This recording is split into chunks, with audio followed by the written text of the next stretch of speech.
Olá pessoal, tudo bem? Eu sou a professora Ana Paula Carvalho e hoje nós vamos falar sobre a competência 2 na redação Enem. Então hoje o nosso tema é redação.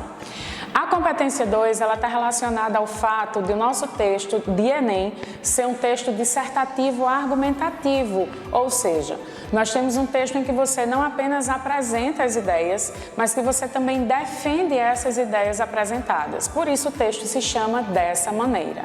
Nesse texto a gente tem uma espécie de forminha básica, né? É um número de parágrafos em que ele se divide. É muito comum que nós possamos aconselhar esse aluno para que ele produza em 4 parágrafos.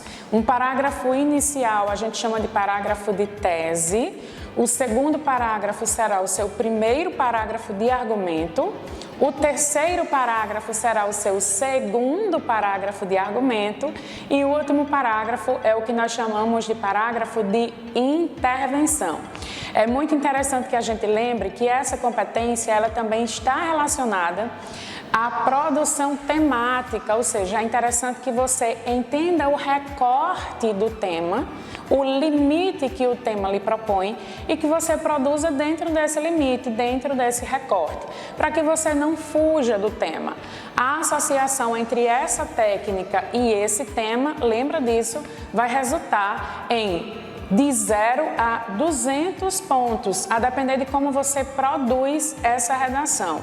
Lembra sempre, produção da tese, 2 argumentos, intervenção. Mas não esquece que essa técnica deve estar muito bem aliada ao tema tratado e ao que nós chamamos ainda há pouco de recorte. É justamente sobre isso que a gente tem que lembrar e muito bem quando a gente discute essa competência 2. Por fim, o que é interessante que a gente lembre, dica de ouro, tá? Projeto de texto, gente. O projeto de texto é quando você tenta esquematizar esse texto, quando você tenta organizar o que você vai falar sobre esse tema antes de começar a produção do próprio tema. O que é que eu quero escrever na tese? Quais são os 2 argumentos que eu posso utilizar? E o que é que eu posso apontar como intervenção?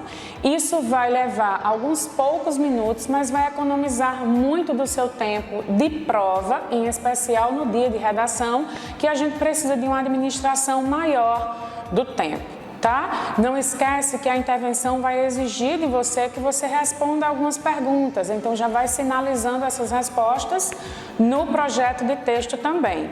Essa competência 2, ela é uma competência super tranquila de ser trabalhada, porque afinal o natural é que no terceiro ano, no segundo ano já, você teste bastante essa forminha, essa fórmula, além de você já ter repertório suficiente para a produção desse tipo textual.